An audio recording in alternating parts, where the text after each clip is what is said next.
පුදුම තාත්තලා මේ වගේ තාත්තලාත් ඉන්නවද? මේ මිනිස්සුන්ට මොලේ නැද්ද මේ ළමයාව මෙතන තියාගෙන ඉන්නේ? ඕගොල්ලෝ තෝම හිතන්න ඇති නේද? මේ බලන්න ආදරණීය තාත්තා කෙනෙක් නේද? තමන්ගේ රාජකාරිය කරන වෙලේ, තමන්ගේ රාජකාරිය වෙලේ තමන්ගේ දරුවා එතනම තියා ගන්නවා. තමන්ගේ ආදරණීයන් තමයි පළවෙනි රාජකාරිය. තමන්ගේ ආදරණීයන් තමයි පළවෙනි රාජකාරිය. ඉතින් මේ දුවව තමන් ළඟ තියාගෙන තමන්ගේ රාජකාරිය කරනවා. දුවව පැත්තකට දාලා තියන්න තිබ්බා නේද? කාට හරි බාර දෙන්න තිබ්බා.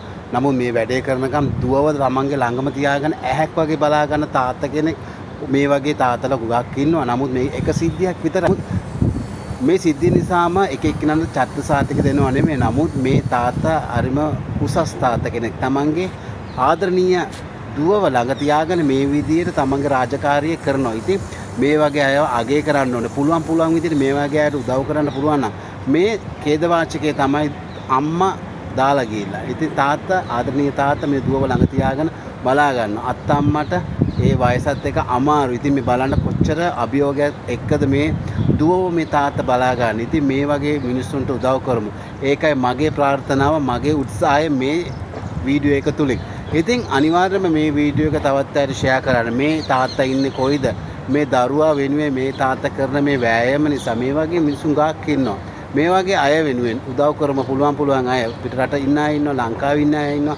ඉතින් මේ වගේ මිනිස්සු ඉන්නව නේද? නරුම දෙමව්පියෝ ඉන්න ලෝකේ මේ වගේ ආදරණීයයන් ඉන්නවා. මොකද අපි දන්නවා ආදරණීයයන් ගැන පැත්තකට දාලා සමාජය එක කරගෙන ජීවත් වෙන මිනිස්සු ඉන්නවා. නමුත් මේ තාත්තා බලන්න ඒ දරුවා පැත්තක තිබ්බොත් ඒ දරුවාට කොච්චර ආඩම්බරයක්ද? මේ තාත්තා මගේ ළඟම ඉඳද්දි මේ වැඩේ කරන්නේ.